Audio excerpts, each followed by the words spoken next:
Ladies and gentlemen, here we are with another episode of the Deload. And boy, going into this week, we have a great show. Obviously, you have the Shaw Classic hosted by ADL over there in Colorado. They're set up right now. They're ready to have that on Saturday.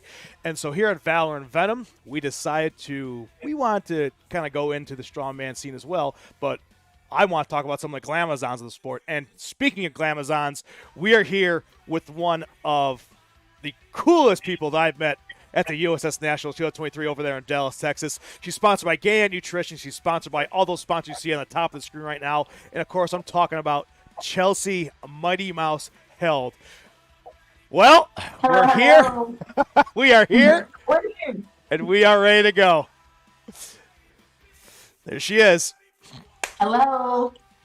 So as you can see in the stream right now, I have the chat comment section up and running. The whole thing today is basically to have her on, get her story out there, to showcase that I know that a lot of people, they go into strongman thinking it's all about men and stuff like that, but it's not. There's extraordinarily strong women in this sport.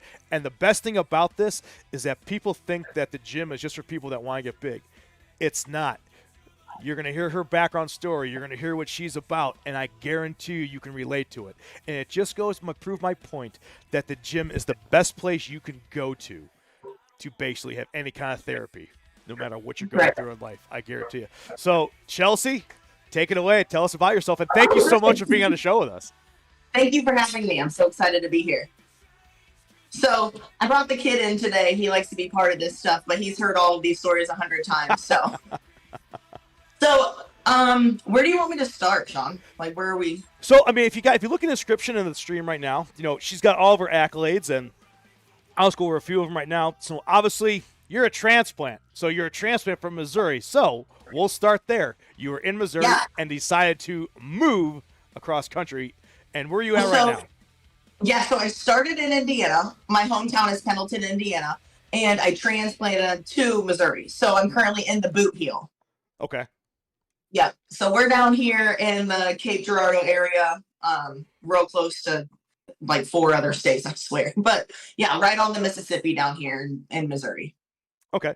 And what drove you there? You just decided one day I want to leave Missouri or what No. happened? So I played softball at SIU. Okay. I went there and I was our center fielder for my duration of college. I got a job over the river here in Jackson working for corrections. I was a county jailer, basically. And then I, had my kiddo, and now I'm here. That's awesome. So I'll since you did, I'm gonna go ahead and open a Pandora's box. So you played softball. Was that your primary sport growing up that you got into? Yep, it was. What position did you play in softball? I was center fielder, and then I dabbled with some catching. With catching, okay. Gotcha. Yeah. Now, how long did you pursue that? Was it like a few years? Was it all of your pretty much your academic career all the way through high school, maybe a little bit of college? Oh, no. I picked up a ball when I was like 3 years old, and then I played on all kinds of travel teams. We traveled the country. My parents had to split their time between myself and my sister. We both traveled all over. Stop. Sorry, my dog's in here too. That's okay. So we traveled all over, and then I played all the way through college, and then after college, it kind of faded out for me. Okay. So did you play all 4 years of college, you say, or you played a couple? I did. You did? So I guess I'll ask you this. So now that you played college ball, were you getting into the weights, or were you getting into the strength side of that, or is that pretty much you do a dabble in a little bit of it, but you mostly worked on your technique of like softball? Yeah, so in college, I mean, I lifted with the team, the normal lifts that like we had to do, but outside of that, I studied judo and MMA. Okay. I didn't do any strength sports stuff. So basically, you do pretty much, not say mobility sports or mobility training, but I guess technical training, but not Yeah. You didn't get into strength yet. Nope. I didn't get into strength until, 2018 was when I started bodybuilding. So you're actually pretty new into this. Yeah, I'm kind of a baby in all of this sport. Strongman didn't start till 2020 for me, so I still consider myself a baby in the sport. Okay, so you did your academics, you did your high school, you did your college. Obviously, you're a softball player, and then well, you still are. You did it once, you still are. It doesn't go away, right? So you did that, and then when you said right around like 2018. So what year did you stop with the softball and the mixed martial arts and the judo and all that stuff to where you started going into the bodybuilding route, and now you started seeing what serious weight training is about? What brought that Yeah. on? So I graduated college in 2011. Okay. And my son was born in 2013, and for like the first 3 to 5 years of his life, I just kept saying like all my weight was baby weight, and I was like, well, he's 5, it's probably not baby weight anymore.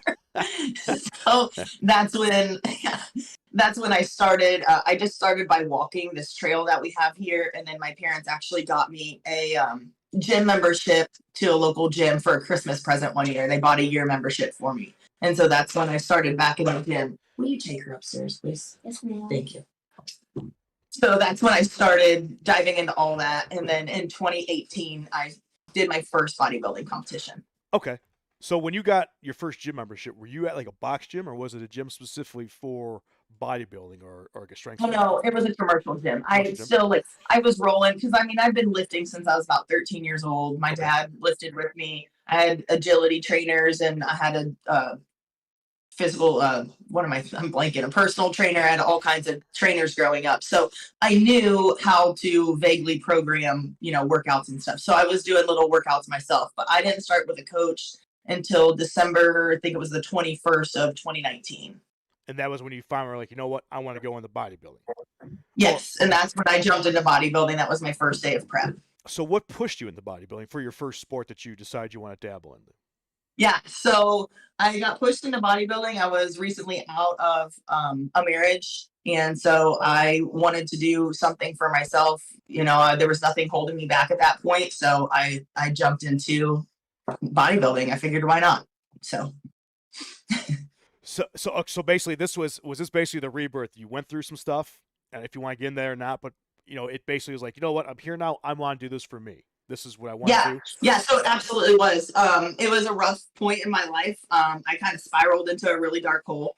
I feel like a lot of people can relate to that. We all go through situational depression at one point or another. Mine got a little deeper than I hope that anybody else's ever does. But I was able to pull myself out of that one day, and that's when I started. I tell myself that I rebuilt myself one rep at a time. That's the key right there. Yeah. If anybody's watching, the key is consistency, and please trust me, you're going to meet people that you can relate to in a gym. I'm telling you that right now. I'm probably going to say 1,000 times on the stream, because we try to advocate not only strength but also mental health as well, because that's what the gym is for. Majority of 85% of us that go. Instead of going and sitting down with a therapist, sitting on a couch, telling the same story over and over again, we go to the gym, and we spend 4 hours in there. Sometimes working out, sometimes bullshitting. Excuse my language, but that's what we do, because that's our safe. That's our place. What we do. So when you started doing the bodybuilding prep and the bodybuilding training, when did you? Because if anybody's ever done that, there's gets to a point to where it's like, this is for me or this ain't for me. So do you remember when you were like, this is it, I enjoy this, I want to do this? I love bodybuilding. Don't get me wrong. Like I love it. I love the suckiness of the prep. I love the pumps that you get because it's very hypertrophy style workouts. I love like the glamour and the pageantry of the show. Like I absolutely love bodybuilding. I still have all of my heels and my my bikini, all of it. Like all of I have my own tan stuff. Like one day, I don't know when, but I'll go back and I'll do another show. But no, I love it. And I transferred into strongman kind of by accident. So I never felt like bodybuilding wasn't for me. It was, I only went to strongman because at the time, the gym that I was at, the guys were giving me a hard time that my muscle was just for show, and that, they were a couple strongmen and powerlifters, and, my muscle was just for show and I couldn't do what they did. So I jumped into a competition being totally untrained and just on a whim. Now, were you a powerlifter before, or you went from bodybuilding right to strongman? I did powerlifting. I had one meet in SPF. Okay. I think that was 2017. So I wouldn't consider myself a powerlifter. I did one single meet. So I did it. I was like 165 pounds soaking wet, and that's actually where my nickname Mighty Mouse came from, because I was so little. Yeah. But I lifted decent in comparison to my body weight. So that's where they started calling me Mighty Mouse there. So when you were doing the strongman stuff, because you went from bodybuilding to strongman, what was that transition like, and when did you get the bug where you're like, ooh, I kind of like this? I got the bug at that competition. So I was in Columbia. I was at Chad Coy's competition. It was Missouri's strongest man woman. And so I went there, and in that competition, it was like, this is really cool. Like, because backstage bodybuilding can get a little catty, and at strongman, it was like all the women that were in my weight class were cheering for me. And that was weird. So I liked the camaraderie. I liked the community. So that's kind of what drew me into it. And I get to eat brownies. So But we just got a first comment here from Blake Bullard that says, my coach is stronger than yours. So he's my coach, or he's my client. he's your coach. I figured he's your client. Mike or Blake, thank you for joining. Thank you for joining us on here.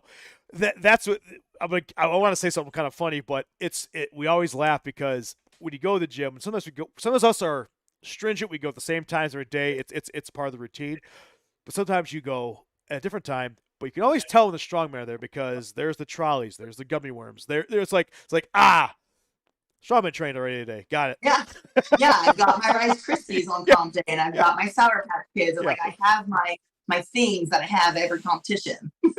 But I will say this: I think there is a myth, and it's an absolute. It's not factual at all. It is.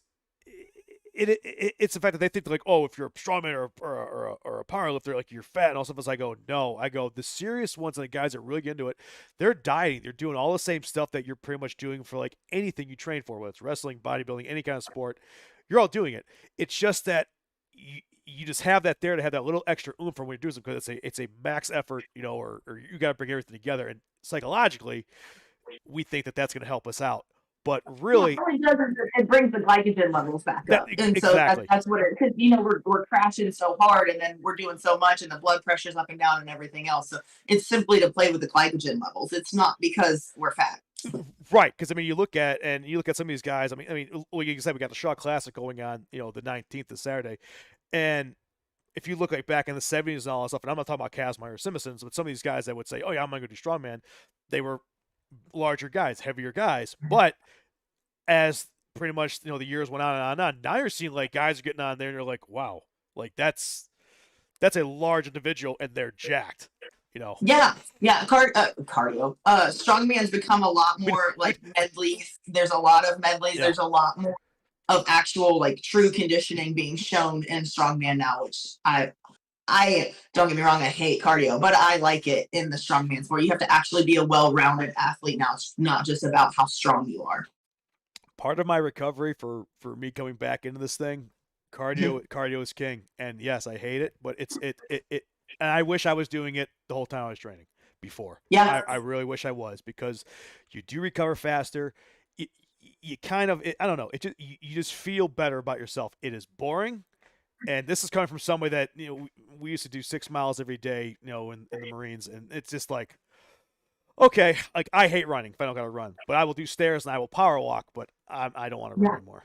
But now he likes running. Yeah. He'll jump on the treadmill and he'll just bust out a mile just on a random Tuesday because he's bored at the gym. Right. Right. Don't you?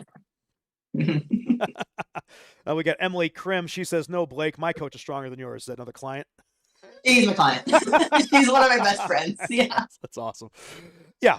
But, that's the myth that I love, that, yourself and all these other strong women that do the sport, it shows you like, oh, like this isn't just a fat guy sport. It's no, you got to be an athlete in this game nowadays. You have to be a well-rounded athlete. Diet, training, and like Paul will always say this, the biggest PED you could ever be on is sleep. People do not rest. People do not rest enough. I'm telling you, if you can somehow squeeze out an 8-hour rest day where you literally slept for 8 hours and go to the gym next day, it's a different world. It is. It's a game changer. It is. There's Roger. She's barking at somebody outside. Of course. Of course she is. But I'll watch mine upstairs. Yeah. But going into that, so now you went from bodybuilding and then you went into your strongman accolades. So now this is pretty much where you've been. Do you think that's where you made your career, or do you think you made yourself in the bodybuilding aspect, or did they kind No, of, I definitely have made myself in strongman. strongman? Nothing really took off for me in bodybuilding, which was fine. I wasn't doing it to be like the next Dana Bailey or anything wild, you know. I was simply doing it to prove to myself that I could and to make myself feel better about the way that I looked and the way that I was in the gym and things I was doing to find my niche, I guess, and figure out who I was. But strongman has taken off in regards to like I have like a good circle of friends now, and they're mostly strongman people or clients have become my friend, you know, and it's all because of strongman. So that's where things have really taken off for me. What would your advice be to somebody that is dabbling in this? I know a lot of people that come to the gym, and it's not a box gym. Like some of these, like power gyms or strongman gyms, or like these gyms that are designed to be around a specific sport. They're kind of intimidating. They're kind of claustrophobic. They're, you know, it's like everybody's kind of in there. So what can you tell somebody that wants to overcome that and wants to try and start this for themselves and see if they like it or not? Try to start strongman.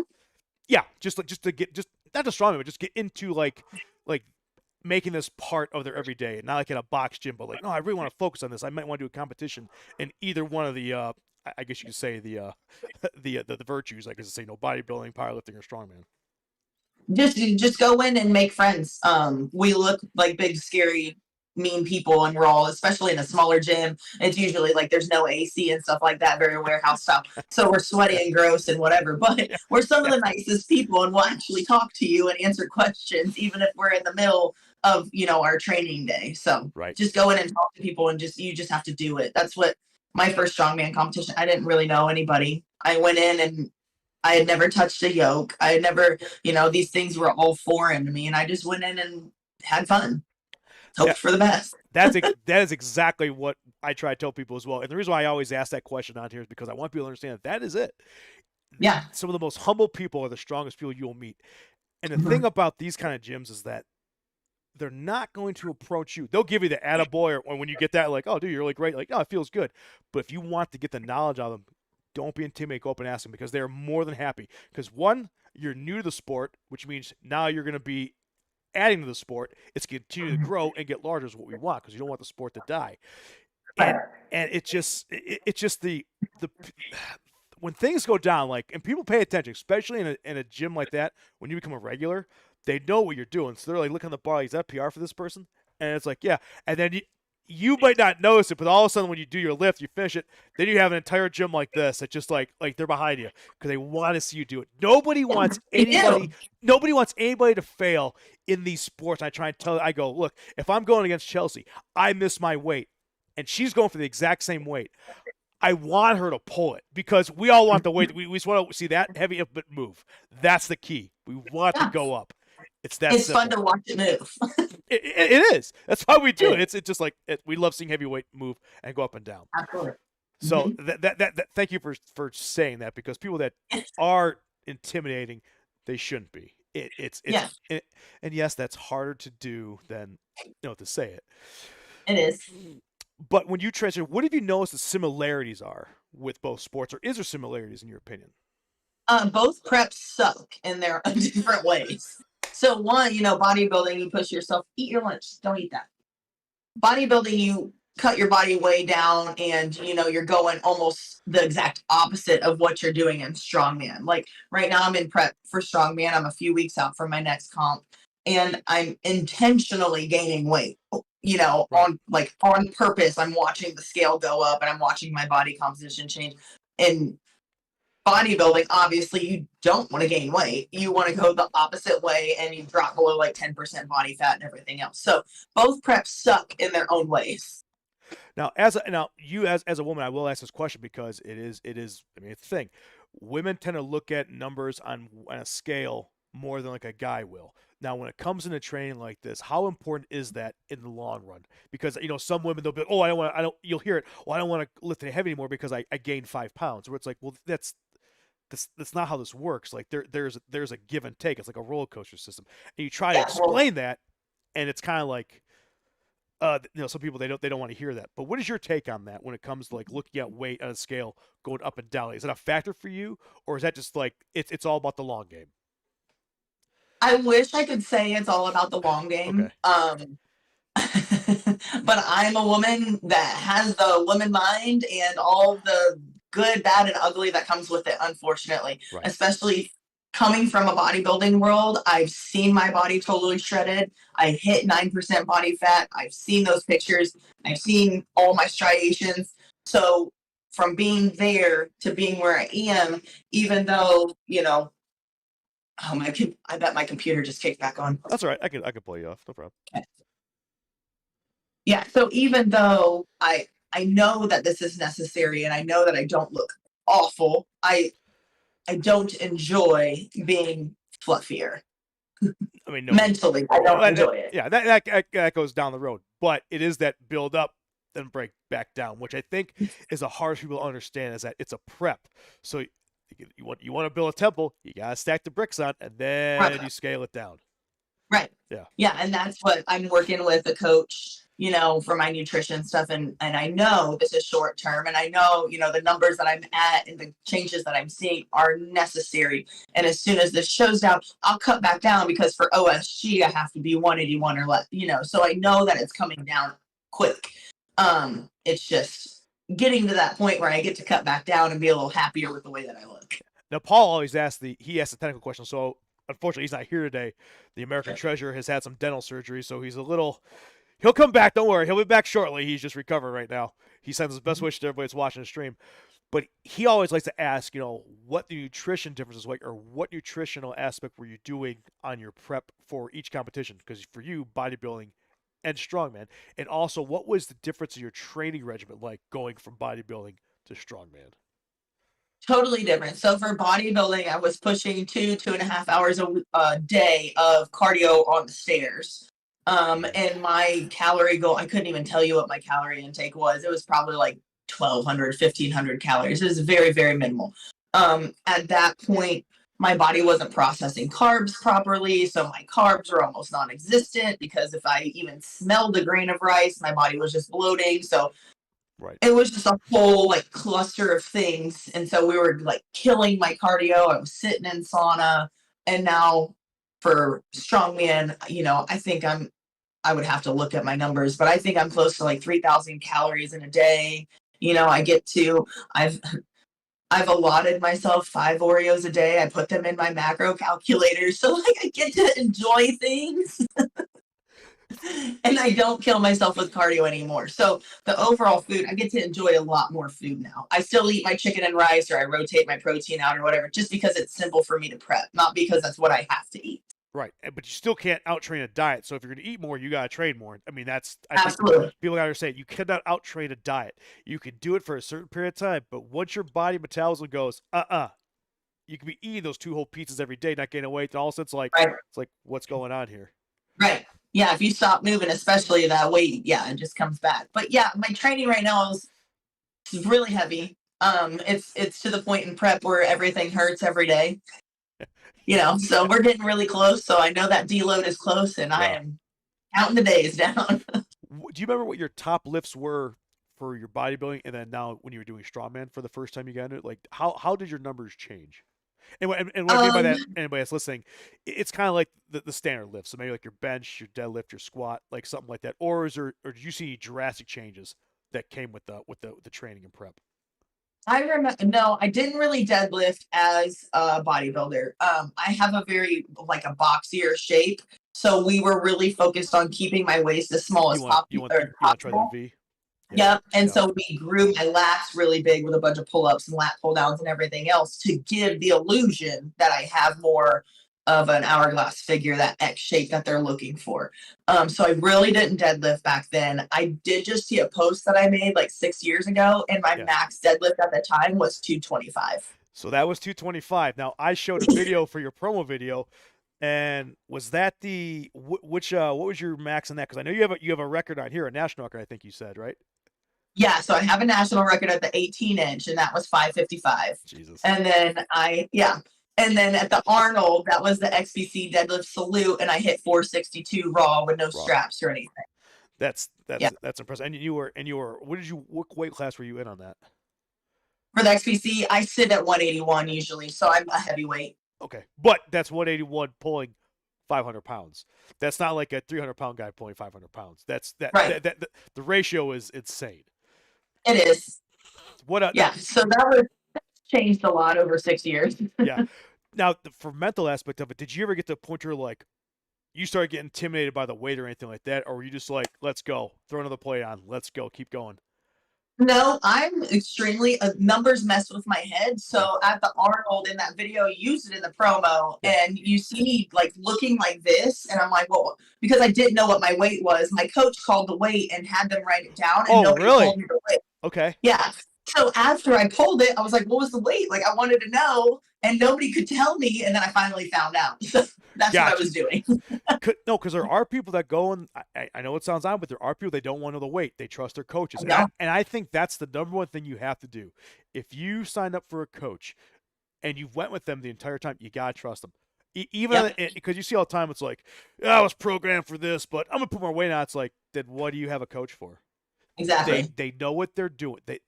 You trust them, so believe in the I system. hope Blake is still listening right now to what you just said. Blake, listen, I'm telling you, trust your coach.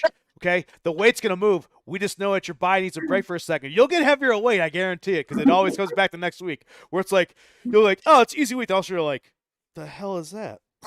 Right. Like, why is there 100 pounds on the chains when I gotta do dips? Like, what is like, that? why didn't you? Yoke wasn't programmed today. What are you doing? Exactly. No, but that's the one thing I never understood with people. It's like, look, man, you hired them, believe in them, and you got to do it. And it doesn't have to make sense, but some of the coolest people that I've met have been like, do you know numbers? Like, nah, I don't, because they are intimidating. Like, I don't want to know it, because sometimes you hear it, you're like, I gotta pull that. Yeah, It's well, like, because whoa. in prep, like I'm not a training person that's going to pull like amazing numbers. Now in competition, Right. I'll do totally different. In training, I had never pulled over 420. So when I stepped on the stage and I'm seeing these people pull well over 420, I'm Right. like, holy crap! Like I'm not going to get it. And then he put 462 on the bar, and I was like, and then I pulled it, and I had no idea. So Yeah. yeah, if I would have known that, I think I would have been in my head, and half of lifting is mental. You just got to get past the mental block of it all. So, I love it you're saying yeah. stuff like that, because that's something people need to hear more of. I mean, and of course, people can say it, but when you hear from an outside source, it's like, this is what it is. It's just pushing Yeah. past it. It's 80% mental, 20% training, and we'll throw in. I know it's 110%, but then 10% it's your diet. Yeah. It's what you got to do. I mean, the training aspect's the easy part. It's the mental and the diet is the hardest part of it. Yep. It's 100%. I agree. It is. So you start pulling those big numbers. Now, have you transitioned back into bodybuilding from pulling those big numbers to where you miss pulling those big numbers at all, or are you still in the strongman element to where you're like, nah, this is where I'm at right now. We haven't transitioned back into the bodybuilding style yet. Nope. I still love strongman. I've got, some things lined up for this year that even if I wanted to go to bodybuilding, it just doesn't fit the schedule. So no, I don't. I love strongman. I really do. I like pulling the numbers. I like lifting heavy. I like the deload where I get to give my body a rest. But I mean, I've basically deloaded all of June, so I'm okay right now. What are your favorite lifts? Like, what's your strengths with strongman, and what's your weaknesses? Like, what do you love doing, and what do you hate doing?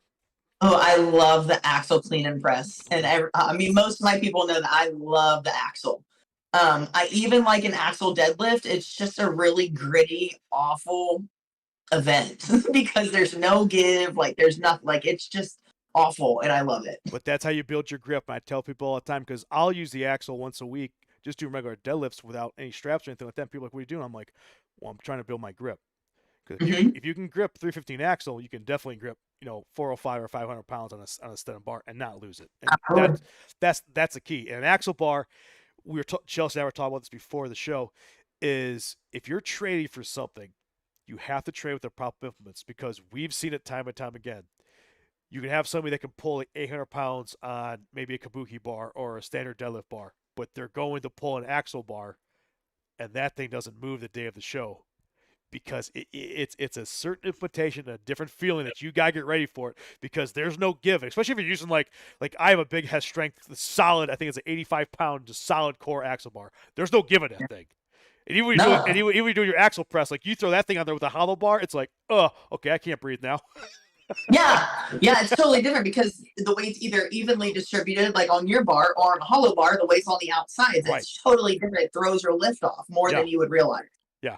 So it's just the reason I'm saying is because if you're going to go into this game at all, make sure you could find a gym that has implementation that you can train on. Absolutely. Unfortunately, if they don't, I'm going to tell you this right now. Be prepared to travel to a gym that does. If that gym's an hour away, go to that gym at least a month before.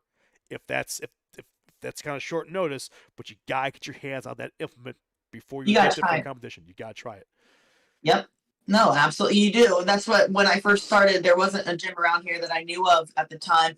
So I drove 3 hours one way to a gym that I knew of, where I had made friends with the owner and a couple other people. So I drove 3 hours to train for another 3 hours and then drive 3 hours home. And that was my day. Yeah, That's what I did. it's commitment. It's 100% commitment Yeah. if you want to do it or not. I And wanted to try. I needed to feel it. I felt a yoke, like I said, one time before I jumped into my very first competition. So at least I kind of knew what I was doing ish. okay, all right. So you said you love the axle. You said what's your second best one that you love? I've really fallen in love with the circus dumbbell. Really? Yeah. Okay. Yeah, yeah, I have. I really started. I swore up and down when I first started this game, I would never touch an event like that had the circus in it. I was like, never. Like, that's terrifying. You know, one wrong move and your shoulder's Right. gone. And I was like, never will I ever. And now I've been training it like nonstop since OSG prep last year. So It's just something you fell in love with, and you're like, you know what? I like it. yeah, I just really like it. Like, I've learned better movements for it and like my technique and stuff, and I really enjoy it. What's the part of the circus that you actually fell in love with that kind of like dissuaded you from not liking it? I got over the fear that I'm just gonna rip my arm off. That Gotcha. was literally my biggest thing. It wasn't anything like, the size is a little intimidating of the circus, you know, Right. because it's an It's awkward yeah, area. yeah. But the size didn't really bother me. It was just, I was at Europa and I watched one of the girls I know. She tried to catch it as she went back, and I watched her yank her arm, and I was just like, nope, it's not for me. And so I just, once I got past that fear and like learned how to stabilize my shoulder and learned the technique and everything, I feel a lot more comfortable with it. That's the one thing I just want to bring up real quick. Not the caveat back what we were talking about, but the safety thing about the sport is that if you go to the sport, you'll hear in the gym like, "Oh, I'm only gonna go like like maybe 80% and all that." For strongman, I tell people I say you gotta go 100% every lift because there's things you're doing subconsciously that if you say you're gonna slack off, you'll forget to do something, and you can go from being okay to well that's gone. Yeah. It, it's Oh, it's I know it it's happened. I it, did it. yeah, it's injuries. Injuries are you're prone to them. You're going to. The weights are Absolutely. heavy. The technique. No athlete ever competes at 100%. I try to explain that. I go, you're always dealing with some kind of ache or pain, but Oh, that's the way it is. Now, the time you get on the platform and you are 100%, oh, here we go.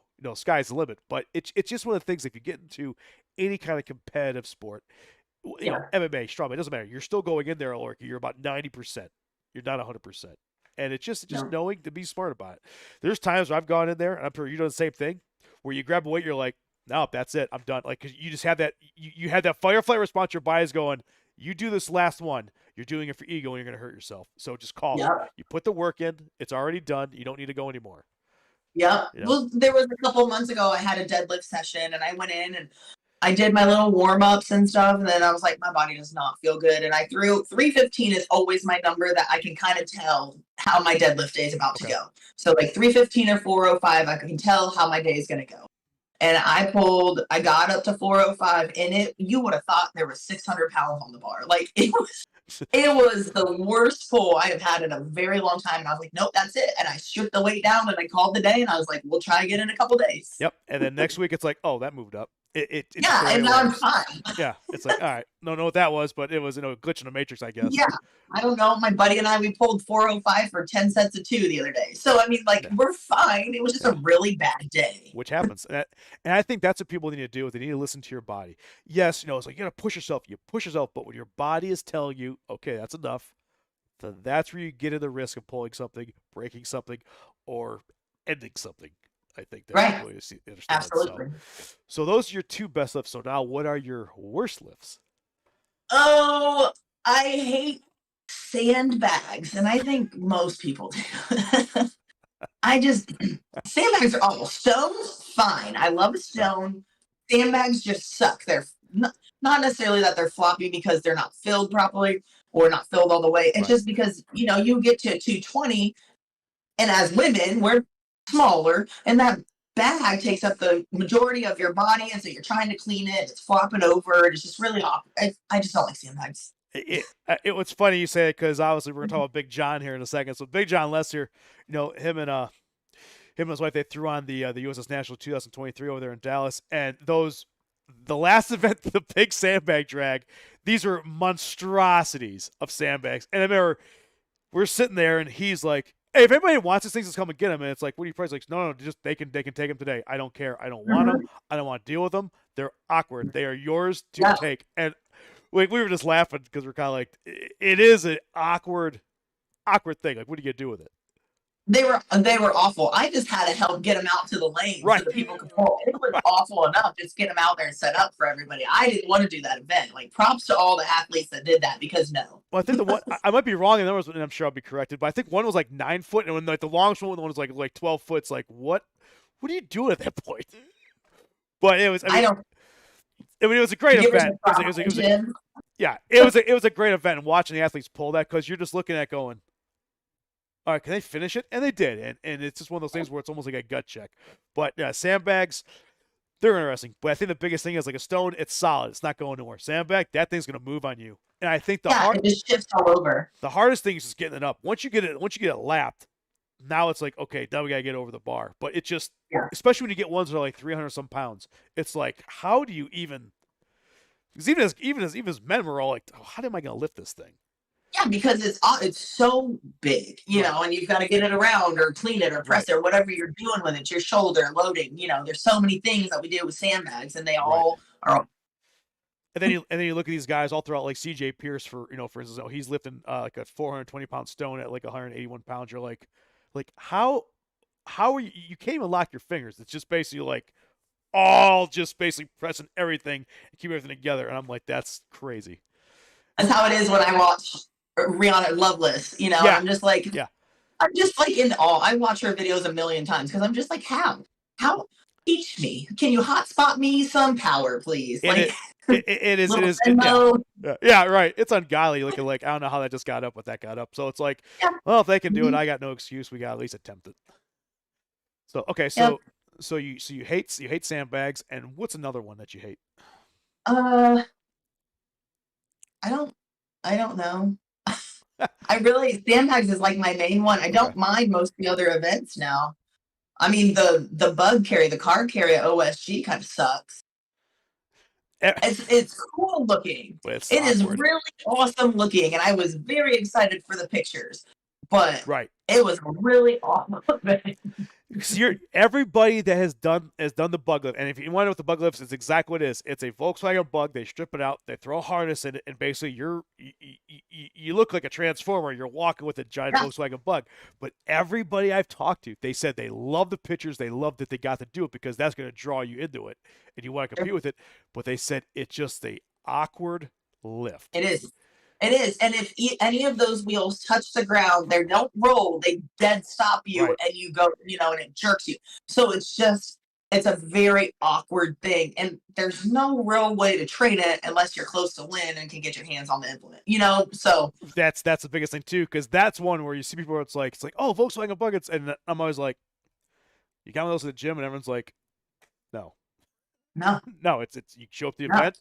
Here's your 5 minutes. Okay.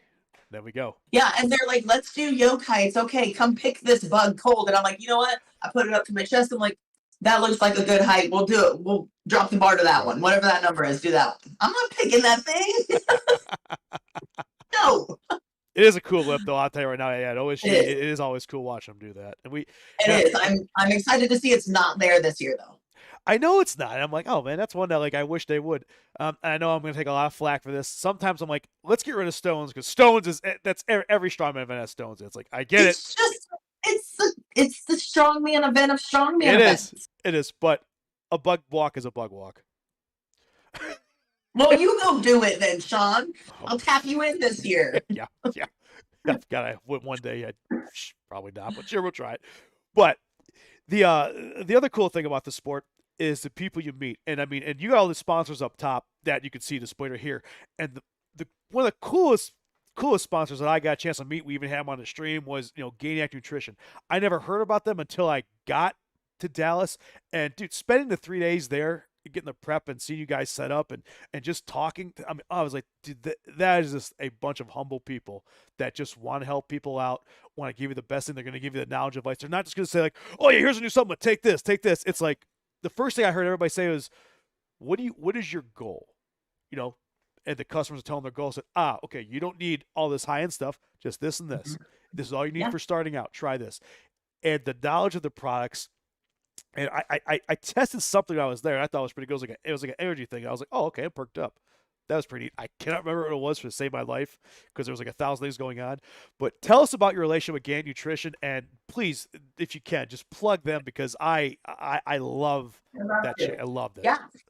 Stephen and Casey are awesome. So I got connected with them through John. John was picked up as an athlete before I was. Okay. And then I was picked up by Gainiac. I would say we've been together for over a year now. I don't know an exact date, to be honest, but we have a really close relationship. Anytime I'm like, hey, Stephen, what do you have on hand? What can you send me for X, Y, and Z? Here's my goals or my recovery's kind of crap. Like, what can we do? And he has it out to me like the next day. So they have been phenomenal people. They know their stuff. They have a really good team in stores now. Their stuff's up on Instagram and everything. So they've had a lot of people on there talking and explaining supplements and different stuff going on. So, I mean, I really, really like them. I've had tons of clients order from him and he ships it out or whatever they need. So they've been nothing but amazing sponsors and humans in general. Absolutely. And do you know any of their new products, any products that you kind of want to push right now that you've used to help you achieve your goals? Yeah, so currently I just take a protein supplement because my protein's pretty high and I can't eat enough to get what I need to. So I eat protein. I have a protein shake, and I throw some egg whites in it with just a little bit of water to hit my protein. And it's Project One. Okay. But it's really good, mixes well. It's not chalky. I really enjoy it. So yeah, he sent me some of that, and it's been great for me. And how long have you been affiliated with them? Like I said, I think it's over a year now. It's been for a while because I went down almost a year ago for their athlete thing, and then I worked with Casey as a client, his wife, for a while before I got her ready enough to work with a bodybuilding coach. I'm not knowledgeable enough to prep somebody for bodybuilding, and I know that. So I prepped her enough to where she was comfortable with herself to roll into a prep for bodybuilding. So I want to say we've been together for over a year. And that's one of the reasons why I love Gainiac, is because it's not only are they a company that has supplements, but they're athletes. They know what works, they know what doesn't work. They're going to tell you something that's going to help you, not something that just to basically sell it, get it off the shelf. It's just a good group of people. And like I said, I was just blessed, and we were humbled to basically because Paul couldn't stop talking about them, and we on the way home we were just just going over it. I want to get them on here one of these days just to help not that they need my help, but just because hey, it's a cool story, like how it was founded, where it's going, where it came from. It's just a really cool nutrition company if you can. And they're based out of Dallas, correct, or Texas? They are based out of Lubbock. Lubbock. Okay, that's where it was. Okay. Yep. In the little dirt hole down there. There's always dirt storms and everything else in Lubbock. But yeah, that's where they're at. Awesome. And then have they expanded out of Lubbock recently? Or there's talks of expansions. Okay. I don't know how far things have gone yet or what I can and can't say. So there's talks of expansions. Yeah. So if you watch a stream, whether you're watching it live right now or you watch it later in the future, check them out. You like I said, I can't talk enough about them. Humble people, knowledgeable people, and they're great supplement company that just loves the sport and wants any athlete to do their best. Yeah. We talked about it a few times, so I'm going to talk about Big John. So how did you get to meet Big John Lester? So Big John and I met at a strongman competition. I was even more of a baby than what I am right now in the sport. I think this was back in 2021. And I had been called down to top tier in New Braunfels, Texas. I don't know if you're familiar. So Top Tier had a big strongman event going on, and they were bringing Travis Ortmeyer in and Right. Robert Oberst to judge. Okay. And they wanted me, the little newbie in the sport, to come in and commentate. So I was actually ADL's very first live commentator. Yeah. I still didn't know jack about the sport, honestly, or what I was doing. So I'm rolling in here calling this, but John was there, and because he's a Texas rep for USS. Right. And so John was there to help Cody, and Megan was there, and the little girl Bray and everything. So we were all there, and that's how we met, was at that competition. And then so you met there, and then all of a sudden he just became your coach, or was it just talks No, like? so I didn't start with John until almost 2022. Oh, okay. So recently. The end of 20, what are we in? We're 2023. No, because he was with me for OSG. It was the September, maybe it was 2021 September. Maybe we met in April of that year, and then September of that year we hooked up. Yeah. Yeah. Yeah. So he's been with me for a little over a year now. Yeah. And John and his wife are probably some of the best people I ever worked for. I mean, John and I could just sit there and BS, and unfortunately at the show, because it was busy, we didn't have like a time to where we could actually talk and relax. But we had a little interview segment after that. But he's just a good-hearted dude, and like you said, Okay. he's one of the reps of Texas. And what was crazy that I didn't realize that Texas has 4 state reps. You guys are that large. Yeah, there's so many comps and so many promoters and everything else that they have to have 4 reps. Yeah, which is awesome. Which is Yeah. awesome. And how long has he been the rep of Texas? That I don't know. Okay. I'd get lying if I tried to tell you. I don't know. Okay. So I want to get back to knowing your story. Right? So you went from softball, obviously you're an athlete, and you dabbled in like the mixed martial arts side of it, and then for that career, like I guess what stopped that, or when you got into, how involved did you get into that, or what drove you to that side of it? Mixed martial arts? Yeah.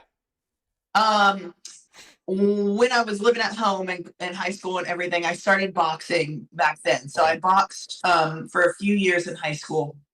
And then when I went to college, I was friends with a guy, and he was trained in judo. So we would get up at like 4 or 5 in the morning and go and run and do all the rolls and everything. So I started training judo. And then I dove deeper into the whole MMA. And there was a gym in Murfreesboro over in Illinois, and I started training there, and I was there for quite a few years. But when I moved over to Illinois or to Missouri, I kind of lost a lot of those contacts. That gym ended up shutting down. In 2013, I had my son, so I kind of fell out of the whole MMA world. Now, have you had any amateur matches or professional matches in your MMA career? No. Okay. I've been to a ton of shows, but I've never competed. Never competed. Okay, gotcha. No, not like in-house thing or anything like that.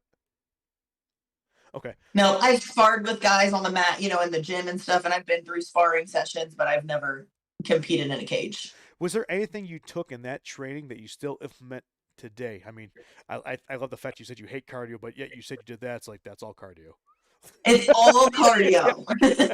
It's all cardio. We would do the deck of cards, and I just remember almost puking every time. It's all cardio. No, I wouldn't say that really. It's been so long that I've done any of that. I could still go out and spar, and I could still roll, and I could still do those things. I still have my gi, so I could do the things.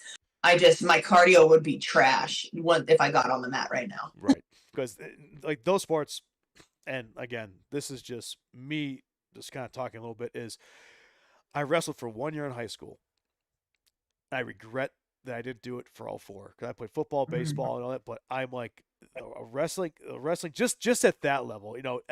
High school wrestling, people could say it is what it is. It's just the fact that you're going into that, and you are going to pretty much walk out dead, because once you start a 2-hour practice, that's all it is. It's just you're rolling around. And it doesn't matter if you're heavyweight or lightweight. You can't figure that sport out. But it was the best sport that I enjoyed, because it was a one sport that's a team sport, so everybody's got to do their thing. But when it's game time, the highlights you. Everybody's watching you, and you cannot hide. You have to pull your weight. And I don't know. I enjoy that aspect of it. And like I said, it's the one thing that I regret, is that I do not I never get a chance to do that again. But what's cool, I just found out, is that the 4 freshmen that were on that team was one of the reasons why I wanted to join, because they wrestled. So like 8 years old, and they were coming into this high school. I was like, okay, this could be awesome.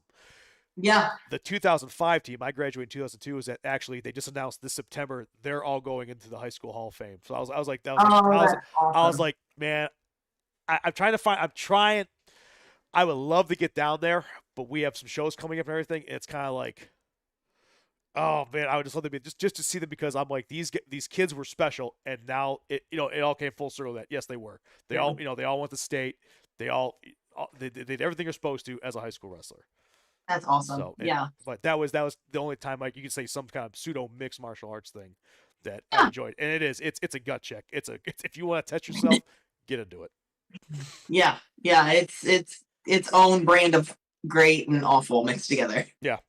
All right. So now you went back in and then after that you went into bodybuilding, and you said that, so for your bodybuilding, because we have Rafe Melissa Tyke over here at Be Strong Powerhouse, and Melissa's been at the Olympia twice, and she's trying to go again this third year, which I mean, that's the goal of any bodybuilder, is to get on stage at the Olympia. And when you are in that tier, that's not like a top tier. That's like the highest elite tier you can get. Like, Like just the elite of the elite. yeah, Yeah. exactly.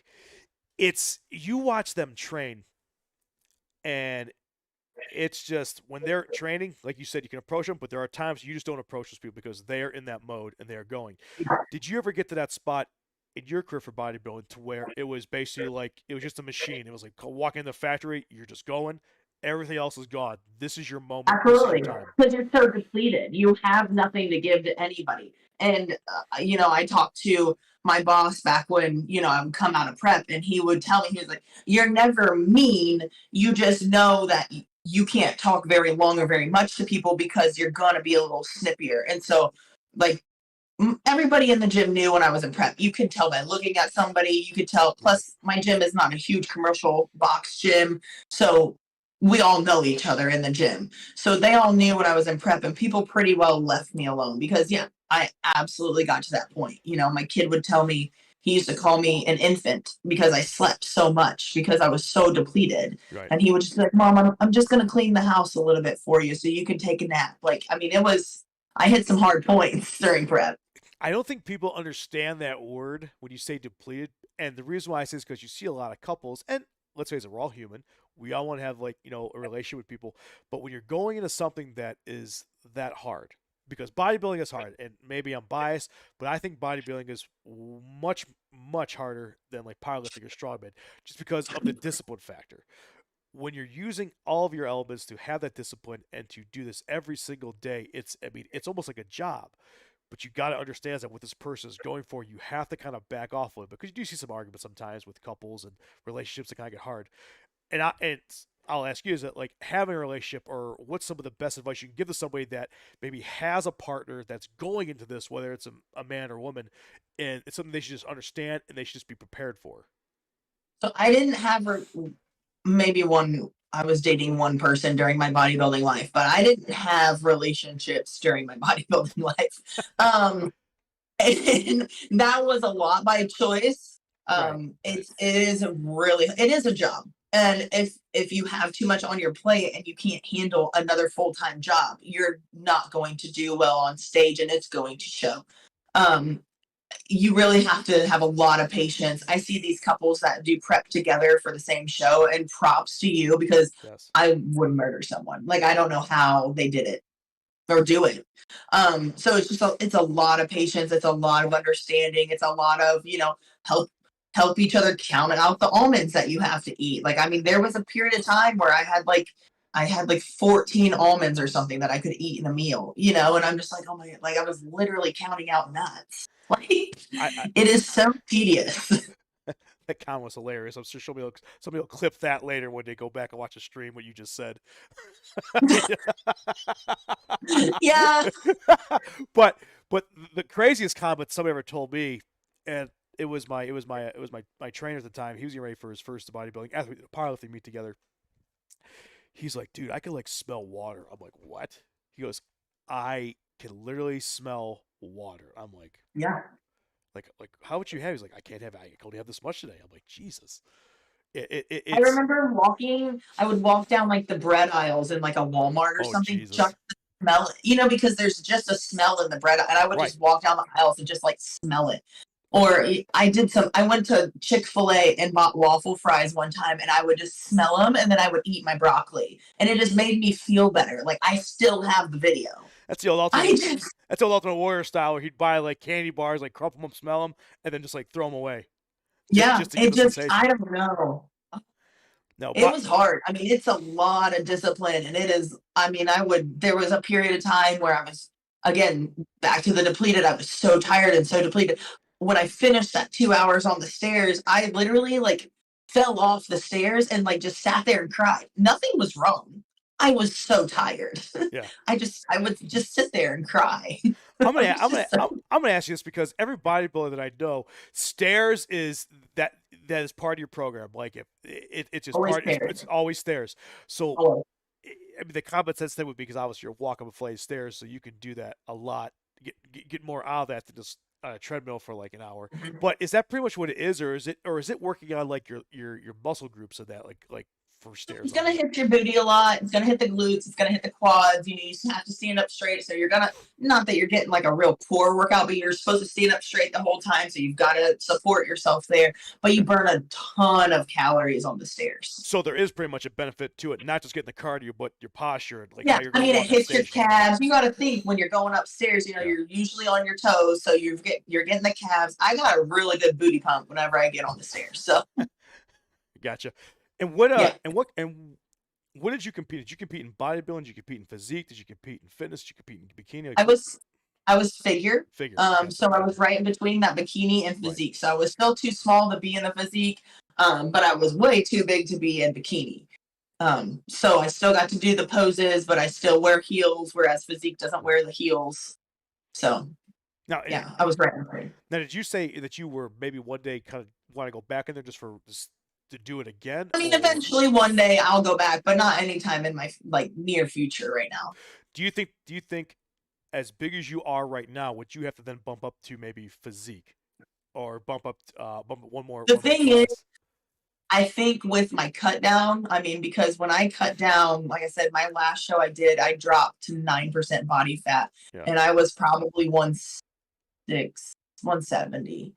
And I think I could drop down again. My body processes things a lot better now. So I think I could drop down pretty significant to where I could stay in figure, and just not harden out as much as you do for like physique. So, still you have some softness because you don't see the striations and stuff like you do in physique for figure. So as long as I can keep the striations down and harden up to the amount that I need to, but Okay. not too hard, it's a teetering line. So I think I could pull it off in figure. The one thing I've noticed just by kind of like following bodybuilding with, obviously with Rafe and Melissa with that, is that the term power builder is used sometimes. And for people that watch and stream, it's not necessarily like a fact, but we use that because you have people that were powerlifters that then became bodybuilders, or they do like some kind of like muscle building uh, routine where you're putting a lot of density on it, but then when you cut down, the look, in my opinion, it's night and day. You can tell like that person pushes a lot of weight and now they're cut. Whereas not say your traditional bodybuilder, but a lot of people they'll do the bodybuilding aspect of it, but they try not to push that heavy weight in the off season. Now, I mean, granted, that's depends on what look they're going for and all that. But a lot of these top tier athletes, I mean, even Schwarzenegger, he even classified himself as a powerlifter first. Then he went into bodybuilding, and you could just see, I guess, when they start cutting weight and you start seeing those striations, like the density, just like that's just solid. It just looks more Yeah. defined if they do the strength for first, then they cut down. Yeah, it is a totally different look. It's not just hypertrophy based or five Right. three one or something like that. Like there's actual like built up long term mature muscle under there. Right, and it just stays there. And not saying Hmm. I'm not saying it looks easier, but it's like when like my cut phase, it's like you can see them one week, you're like, oh wow, that's like really coming off. But then they're still like, oh, I still got like 4 more weeks of cutting. It's like, what else are you cutting out? Right. It's like what is there? Where? Yeah. Now I will ask you this: What's that? is when it comes to like the judging of bodybuilding, because I still have no idea why a person wins over another person. Because when you get to a certain level, it's like they all look the same. But when you get the scorecard, it's like, okay, what are you looking for? But I just as a amateur looking at it, I can't tell it. But then you go in the powerlifting and strongman where it's kind of simplified. Where it's like you lifted more weight, you did more reps, you win. Hmm. So going in that mindset from bodybuilding to your powerlifting and in your strongman, what is it that you think is something that you got to understand that you can't get too like wrapped up in like oh this is ridiculous. You just keep going with it when it comes to judging. I hate the judging because there's nothing like set. So you could have five judges that tell you, in this competition, you're too hard. So like you're too dense, you're too dried out, you're not soft enough for your class. But then you go to your next competition and so, you did that and then they say, "Oh, you're too soft." And so there's no, it's all based on whatever those judges are. Like there's Okay. no judging I mean there's standards, but they're just not like clean cut for Right. everybody. So it's very easy, even as a competitor. I know my time was short in the bodybuilding world, but it was very confusing for me. So I was just like, screw it, I'm just gonna do the best that I can and look my best. And whatever they like, they like, and whatever they don't is fine. Right. So And I think that's pretty much just the way the sport is. It's you gotta love it, and no matter where you place, you do your best. You'll place as high as you can get. Just stay with it, all you know. because it is confusing, but it it's just one of those things where I hate when people like they do all this work and do everything, and then they have like one bad show, and it's like then they're just like, oh, F it, I'm done. I don't want to do this anymore. It's like, well, everybody has a bad show, Yeah, But the bodybuilding award, like I said, I'm still trying to learn it, and for me, it is very confusing. it is very And I, difficult. and I have seen I will not name their names. But I have seen judges argue like behind the scenes because they did a Oh, scoring. sure. It's all individual scoring, and then they say the scores, and the one judge is like, "What? Like, what are you talking about? Like, Yeah. are you kidding me?" And I'm going, "Are they not on the same? Like, they're not on the same page? I don't understand that."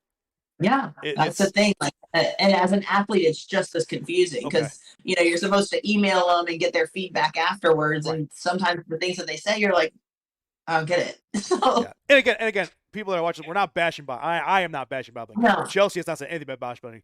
It's just that I just want you to understand is that trying to learn a sport, it is a sport where you're gonna get frustrated, but just go in there and do your best because that's the whole point. You want it better yourself, yeah, and you are better yourself. I mean, you're mentally proving yourself that you can do this. Because I think anybody that preps for a bodybuilding show, mentally, you are higher than any other strength sport. It is the hardest thing to do. It is it is. so inspiring and so impressive. It is. Yeah. After three of them, I've enjoyed my break. Yeah. So you said you had some things going in the future. So tell us now that we talked about the bodybuilding, so into the strongman, and obviously you got bit by this and you're with it. And I mean, you got some records here. Where's the one record I want to see? Let's see. So you said that you love the axle, and you actually did Mhm. set for the 181 women's class. You set the 225 axle clean and press. I did. You did set that. Yeah, Is that still a record today, or is that been broken? it is. I just said that in January, so I missed my next jump after that because I originally had the 220 record for the 181s, and then I broke it at 225, and then I made another jump. And I wasn't peaked. I wasn't really prepped for this show. I went in very last second. I had Yeah, actually partially torn my lat I saw that on here. I'm like, November. Yeah. So I kind of went in on a whim, very last second into this competition, but I broke it at 225. So I set that in January. okay. And now, how has that recovery been with that injury you had? Um, I mean, I still feel it. I did see a doctor. I don't like doctors, but I did actually see a doctor on this. I saw a sport ortho, and he told me that I wasn't going to do any more damage. There was nothing surgery related that Okay. needed to happen. He does believe that, it was like a grade 3 or whatever it was, but it was nothing that needed surgery or nothing that wasn't going to repair itself. And he said I wasn't going to damage myself any further. So That's the key. I ran with that. That's the key right there. So I mean, yeah, the word surgery that always is crippling to people. It's like, uh-oh, because you don't want to hear that. But then again, I know guys and gals in the sport that get surgeries and they bounce right back. Yeah, It's just I'm not about it. and then the other one you had, so the deadlift, that was 18 inch. You said 555 pounds and an 18-inch deadlift. And then Yes. you got this max hold. Max hold. What were you holding? Were you just holding the? So I was holding farmers. So I had Okay, farmers farmers. in each hand, Okay. and it was 181. Yes. Yeah. So it was 181 in each hand. And you guys went for max time, just basically picking I up went this for whole. max time. Where's it at? It was a minute and 5 seconds. Gotcha. Yeah. Now, how was that? Was that just something that you just were like, okay, I'm doing this, or did you It train for was that? so Or? Hope. Yeah, Hope Across America. They have it every year. So I went to a Hope. It was my very first. No, it was not my first one. My second one. But I went, and it's just you just hold it, and I just signed up. I mean, the event's going in, but yeah, I mean, I just held it. It's one of those things where like it starts to get close, and like your whole body's just shaking. Yeah. So it's kind of an awful event, but it's just a gritty one. So you didn't prep for it. You just said, well, this is the event. I'm going to do it. And just was like, well, just hold on. Well, yeah, I mean, I was prepping to hit the axle, as I just wanted to break the axle record. So that was my focus going into that whole comp. So yeah, I mean, the hold is just part of it. And I was just like, we'll swing it on the hold. It's not something that I'm like shooting for. It's just kind of for fun, see where you stack up, hang out with your friends one last time for the year. Yeah, Julia Smay out here, she does a Hope for the Holidays every December, and we get as many people as we can, and we donate money and presents to all the kids every year, and it's pretty cool. Like we get a part of that. And she's awesome. She's our rep for USS here in Arizona. Oh, yeah. And she has just for the sport itself has just blown that of what she does. And in fact, maybe I'll let something out of the bag right now, is that she's trying. I mean, I'm not saying she's trying, but I know it's been talk. She hasn't released anything yet. But in October 21st, we're trying to do the all women's nationals over here at her gym. Cool. Yeah. So we're looking forward to that. So that's awesome. She's talked to me about that, but nothing yet. But she's going to be posting something soon, I believe, because we want to get done obviously with the Unbroken Strength Games with it, and now we're going to this. So that'd be awesome. And what the neat thing about that is the first time actually I went to her gym and actually saw her after we met at one of the competitions here in Tucson, is that I went guerrilla style. So I had my camera, just taking some pictures for just seeing those. And it was an all women's strongman event that she held, just that she threw on. And I'm like, oh my God. I mean, I was on my phone. I was like, you guys got to go up here and see this, man. This is nuts. Like, this is wild. Like, it was a great time. I mean, you just see a whole bunch of women walk around like, 740 on a yoke. I'm going, I go back there. I go, hey, dude, put 740. Oh, it's too much weight. I said, well, Mr. Pound Your Chest. I just saw like 10 girls do it, so you might want to rethink what you're talking about right now. But train harder. But it was an awesome event, so she's getting ready to do that. With awesome. And she was down there at OSG, so I think she was at the same OSG you were at. Were you at the one down in Florida? Yes. Yeah, she competed with you in that in the for the car walk. Yeah. Okay, because I saw your picture in the one you sent me, and I was like, I bet they either they know each other or they compete against each other. Oh yeah. Yeah, I know her. Yeah. Yeah, she's awesome. Sorry, Kara, back to you. And then so when you got to OSG, because that's pretty much the main stage for all this thing accumulates to. What was your prep going into that when you knew you qualified for it? Like, how was that feeling, or what did you train different, or what did you do different, or did you not do anything different? We didn't really change prep in comparison to like how I was already training. Like nothing really changed other than we started incorporating events. So we started pushing more. We started hammering my upper back more for the stone loads, and we started. I don't really have stones in my facility right now, so I hit a bunch of bags. So I had a Viking press, so I was hitting Viking press. And so I was prepping the specific events and things, but that's really the only thing that changes in my preps going through. When it's said in that you're at OSG, like you're like, we're here. Well, we had to deal with the hurricane, and I had to deal with my place being canceled like last second. So I was like scrambling about that and freaking out about that. So honestly, I feel like the set-in for it all didn't happen until probably when I went in like that the morning of competition. Okay. And I was like, holy shit, like I'm really at OSG. And I still like didn't understand. Because I'm just so new in the sport. And I know I've been here almost 3 years now, but I'm a baby in the sport. So I still don't feel like I should be on the stage as some of these other girls. And so it was cool to see how I kind of measured up and matched up and the way that I finished, to know that I am more deserving than what I believe. So it's a very surreal competition. No, it is. But like what you just said right there, it's people that are watching this or are going to listen to this. It's that is exactly what it's about. Because everybody's humble. Like, I don't feel like to be here, but you do because you put the work in. So obviously you do. If you're there, you deserve to be there. You know, Yeah. it's you're here. Like, I know, it was just crazy because, you know, these are girls that like I followed on social media or like things like that. And then I'm like, oh, that's them. And I'm like, don't fangirl, stupid. Like, you're competing too. but we all do, and there's nothing wrong. Like, you can mark out for people you're competing against. I'm sorry, it is cool. You know, it is. It is. It's like, because it's like now you're going against your hero, which, you know, some people say, like, I never want to be my heroes, but it's like, no, but when you can go get your, and especially if they're like behind your corner, like, let's go, you're like, oh my God, they're cheering for me. Like, it maybe gives you 10 more pounds on this press. You know what I mean? It just does something to you. Yeah. Like, I mean, I got to talk to Donna Moore and Kim Dirks, and like Kim and I, like we've talked numerous times, like through, you know, texting and stuff like that. And I'm like, I wouldn't consider us friends. It's not like we're telling secrets and stuff, but we're acquaintances. We know each other. Like, it's someone that I can talk to or bounce ideas off or questions or whatever. And so it's just been really cool. Like, it was a really cool thing to happen. I want to caveat into that, since you just said that. So when you were into bodybuilding, were you following strongman women and just like who were your like basically, I guess, idols? That's not a word I'm looking for, just a specific word I'm trying to figure out. But who were you like following or interested in watching, and then all of a sudden you start dabbling into it?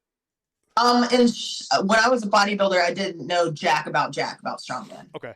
I truly didn't. I knew the little bit that we had at the gym that I was at the time. I remember I lifted a 75-pound stone barely, and that was like the highlight of my life, you know? Right. So I didn't really know anything or anybody in the strongman world. I had never really watched World's Strongest Man. I like nothing. Like, this was all foreign to me when I came in. So there's that. I wouldn't say I have any idols. I have a lot of people that I enjoy following on social media. A lot of lightweight girls are freaking phenomenal. And so I do follow a lot of the lightweight girls, you know, and then we have the normals, you know, you've got Kim and Donna and, you know, Olga and all the, you know, the bigger girls that everybody knows. And I mean, you can't help but love them. So. Yeah, this weekend we got Grace, I'm going to butcher her name, and Burgesson. She won the USS Nationals for her weight class, and she's a lightweight girl. And one of the things, I know this is kind of her thing, but like you just said, the lightweight girls are awesome to watch because they're explosive, they're dynamic. And I remember she wrote in her notes is that the first competition she did, she was only 132, and the girl she was going against was like 202. It's like, and she came in second place. It's like, there you go. You know, it's really cool. So So you were so you really weren't following it, but you kind of were following. But there was nobody specifically you were looking at? No, I just kind of jumped into strongman on a whim. Like I said, it was all like I was supposed to be a one and done. I had some people that I was running macros for, and they were strongman competitors, and I wanted to know more of like what their body went through and how I need to do things, and so I jumped into a competition and I fell in love with it, and here we are 3 years later. But that's what I love hearing you say, because it's one of those things that we've all been, I'll just try this out. And it's like, oh, I enjoy this a lot. Like, this is fun.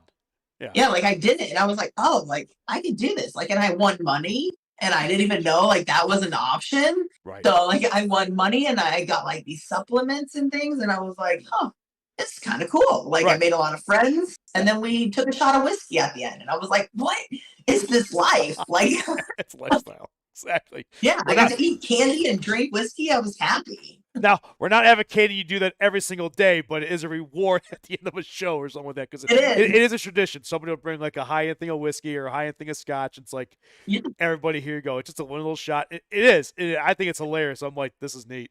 This is really great. Neat. Yeah. Were you following anybody from bodybuilding? Since you said that was kind of like your first thing that you really dove into, were you like, you said Dana Lynn Bailey? I'm not that person. No, really? I didn't. Dana Lynn Bailey. That's about as far as my knowledge goes with bodybuilding. Okay. No, I really don't follow a lot of people that are like that. I mean, the people that I follow now for strongman are mostly my actual friends, or people that I've competed with. But no, I don't really get like super hyped and go and follow, just big names because they're big names. I just don't. Not. I mean, they're great people. I've met a lot of them. I don't. Is there anybody? I know you say you don't, but is there anybody you kind of like? I really wish I could just meet this person in the strength sport. Um, I mean, I've met most of them vaguely, just at OSG, Yeah. like to like actually like sit down and have a dinner with people. Yeah. It would be cool to like pick brains, but then you also don't want to talk like training the whole time when it's somebody's job either. So Right. I don't know. Yeah. Yeah. It is one of those things that you know do because like, oh yeah, we're gonna out to eat, we're gonna just have fun, relax, and it's like, well, everybody's talking about training. That's how it always ends up. It's like, I'm all like, right.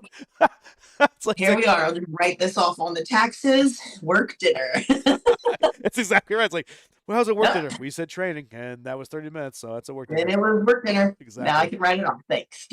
So what's in the chute for you right now? Like, what's in the queue? What do you got coming up, at least for the rest of the year, and even going into 2024? Yep. So in just a couple of weeks, September 16th, I'll be competing in the Pro International over in Anna, Illinois.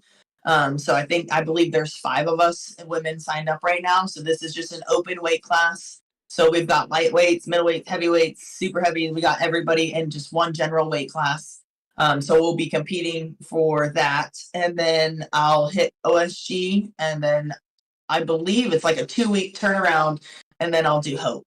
Okay. Like is Hope pretty much your last event you're going to do every year?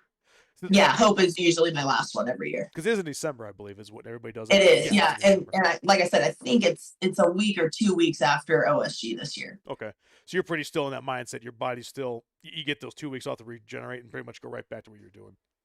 Yeah, and Hope, like I said, it's all for fun. So it's not like if I don't hit my numbers, like I'm out anything or I'm super upset. It's just a really fun competition. I love Regina and Lance Dar. They're the ones that put it on here by me. So I just like to go and support. It's a good cause. So whether or not I do super awesome or not, or break a record or not, I go and have a good time and hang out with a lot of my friends. That's fantastic. If you're watching the stream right now, we're about ready to get into a Q&A. I mean, I see a few of you streamers on here right now, but you can ask any questions you want, whether your friends, family, or anything, because that's what I love having this interactive. Because like we did the Users Nationals, we had Gabe Penny sitting next to us, and I was like, hey, Gabe, hey, would you be interested if anybody asked you questions? And he's like, yeah, sure. And that's where it's like, here's your chance, because how many times do you not get an opportunity to do this? But if it's afforded to you, ask right from the source, and that's the whole point about it. It's somebody that's in it. It's somebody that's a high level competitor in it, and they're going to tell you straight up what you can and can't do in this thing. And that's how you grow the sport, how you get the knowledge out there, and how you keep basically the momentum going of this thing reaching the heights that it should. Because strongman, I'll be honest with you, and powerlifting, everything, it was kind of dying for a while, but now I think with streaming, I think with like everybody trying to get involved in it, now it's starting to blossom again. It's starting to grow, which is what you want to keep doing. Yes, absolutely we do. I think is Al, is that your dad? That's my dad. That's your dad. So Al held, he says this in here earlier. I didn't want to interrupt you when you're telling a story. He goes, the reason why she didn't compete in her first thing is because obviously because your pregnancy, I guess they had to cancel it. So you were going to do a match, but because you got pregnant, you said, no, I don't want to do the MMA match. Oh yeah. So I dropped MMA. So, but yes. Okay. Yeah. Well, the reason why I say is because I know some people, they might say like, well, you trained in it, but you never competed. No, it's just that factors stop that, and obviously a pregnancy will stop. I was never in MMA to go be a Gina Serrano or something either. Yeah. I really just like training. Gotcha. And let's see. Jamie Ritter says cardio is the worst. Laugh out loud. That's an in-person client of mine. Yep. Gotcha. How many clients do you have right now that you're training? I'm over 20 for in-person. Online, I'm over 10. So. And are you taking any more in-person or online training? And if somebody does want to reach out to you, how can they do that? You can reach out to me on Facebook or Instagram. I really don't have spots in person right now. I really need to stop taking people because I'm slammed. Yeah. Online, I always take people online. Yeah, and I usually, my niche is lifestyle, but I can handle strongman training as well. And what are some of the, what are the packages you have? Like, you do just train, you do nutrition? Like, what do you offer? So my online consists of macro training as well as programming. I run a weekly check-in where just to touch base with everybody, go through specifics, these things need to be changed, what's going bad, what's going great, and look through body composition, everything like that. That's for my online, and it's just a flat rate. My in-person, it's usually just in-person training, but that's a lot more tedious for me. So they're just quick little hit or superset, giant set style sessions. But they're a lot of fun. I love my in-person people. Gotcha. And they can contact you, you said, on your Instagram and your Facebook account? Is that what they Yeah, Instagram or Facebook, just shoot me a message. And then, yeah, I'll just go from there with it all. Okay, awesome. And then is there any other sponsors you want to go and talk about? So talk about Gainiac. Can't talk about them enough. But no, you got... Yeah. Yeah, so we've got Skull Smash. They're out of St. Louis. So I've gone up there quite a few times and helped him make some of the ammonia things and the different scents and everything that he's got. So it's just a real small little place that he's got to get it in and out. It's just him and usually one other person working. So that's really cool. And he's been great to me since I started this, and it's even better because he is local. So I consider St. Louis local, but yeah. And then we've got Copian, that's my home gym. And I mean, he took me on as like a baby of a trainer. And I told him from the get-go, I was like, I'm going to make this a strongman gym. And he kind of laughed at me. I was like, okay. And I just like slowly keep bringing equipment in, like little by little. So that's how it always starts though. Yeah.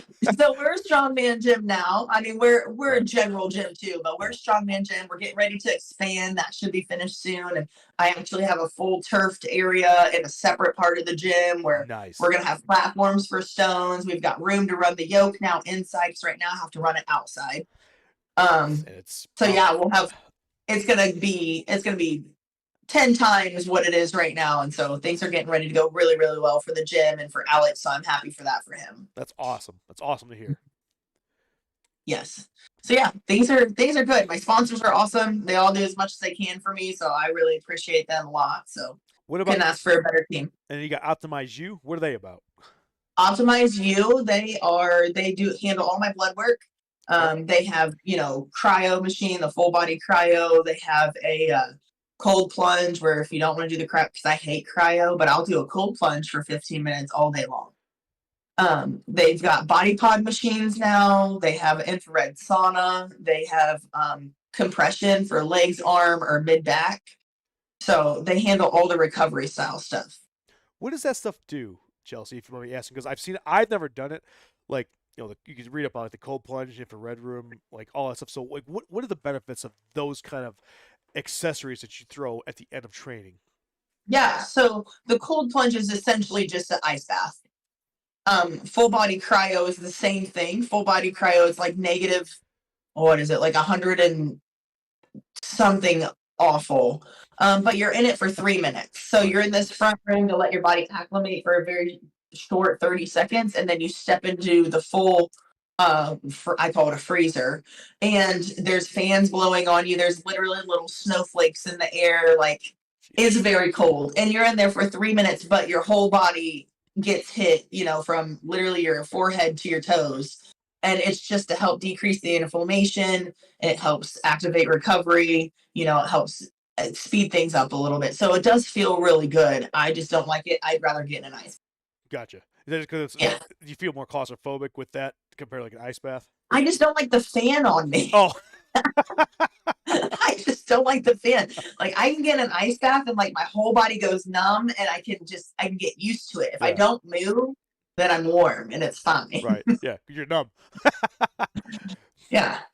And then so basically, Optimize You is your recovery, is what you're saying. And they're my recovery team. You did say something key in there, and I want you to kind of explain this a little bit more, is that you said they're used for your blood work. Why is blood work important when it comes to any kind of strength sport? Blood work's super important, especially for females, because our hormones get out of whack so easily.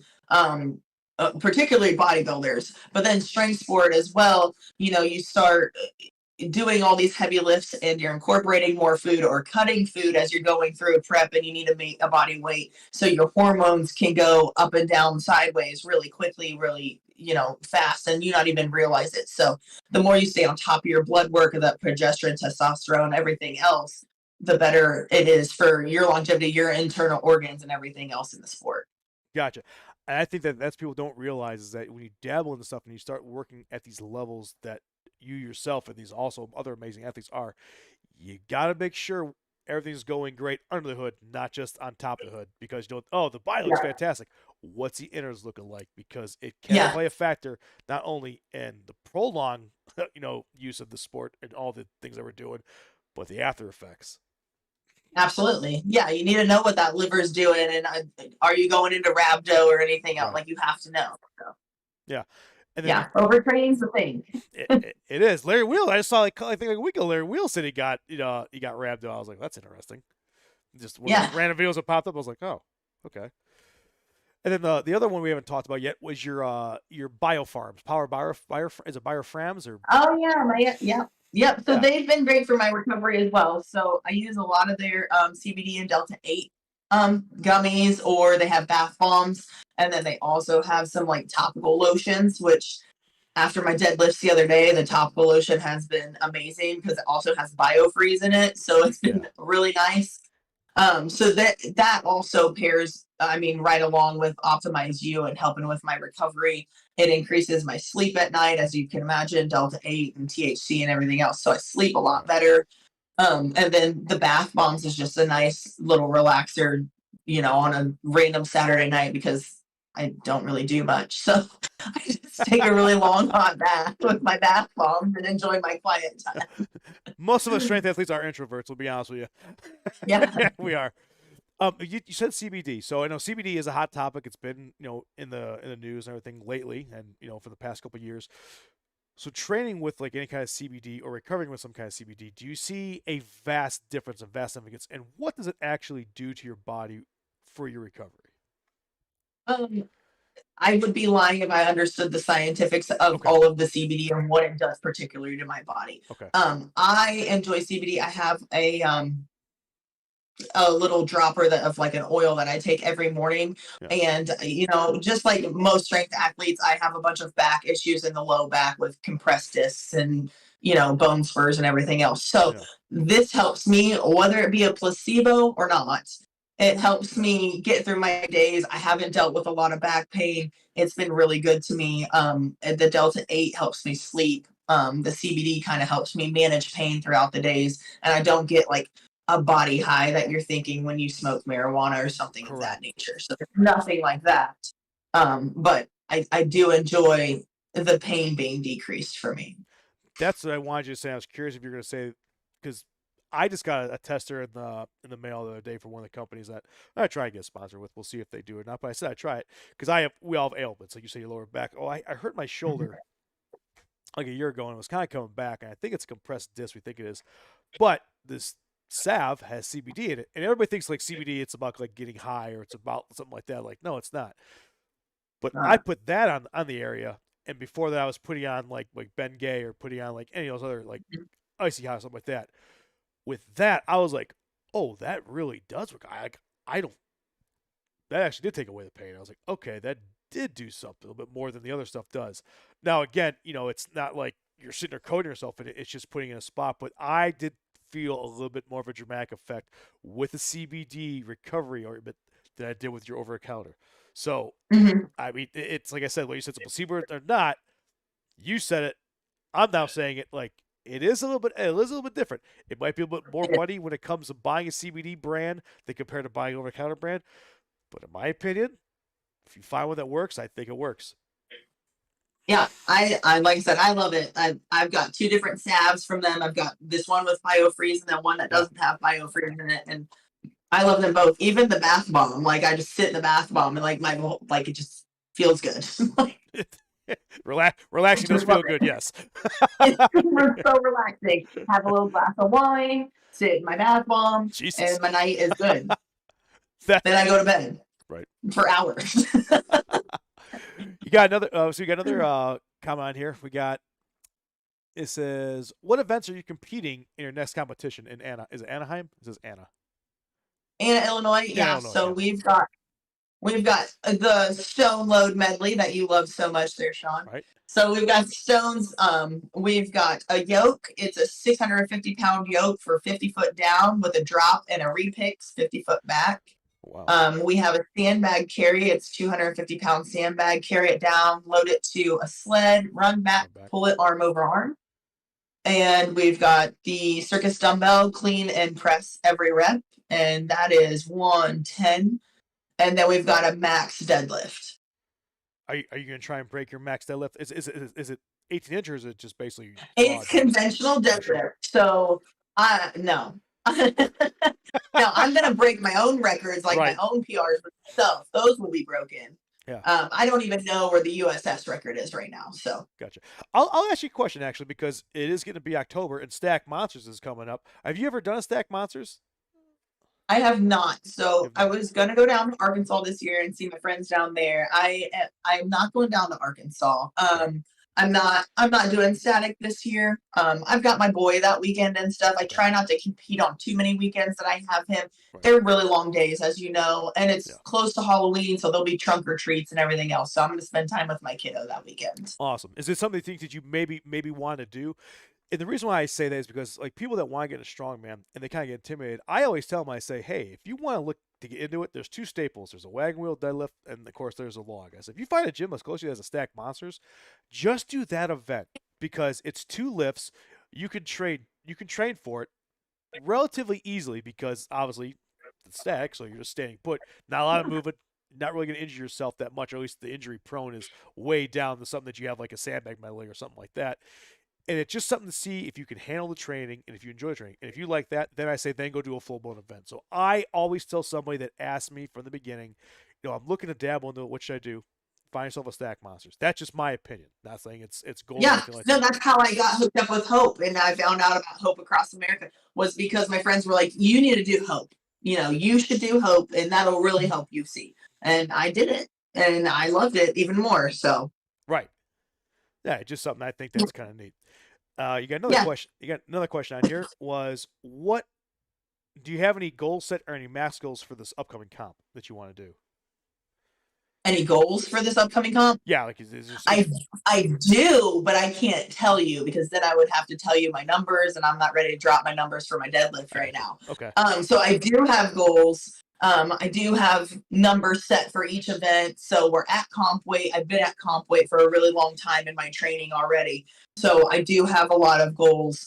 The weight's moving really, really well. I feel really good about everything. My body feels good. So there's a lot of big goals set. You're just going to have to wait and see. That's awesome. And where's that going to be at again? If you want to give a little shout to that is in Illinois. So it'll be right over the bridge from Cape. It's about 45 minutes and just right on almost on the border of Missouri, Illinois. Who's putting that on for you guys? It is USS. It's a USS show, but it's Rise Performance over in Anna. Rise Performance 618. They already lock on like a streaming service, or did they say anything about that yet, or what's going on? I have not heard about a streaming service. They might reach out and see. I'm not saying to reach out to us, but I'm just saying if you want to go and watch it, like hopefully they do. I appreciate that.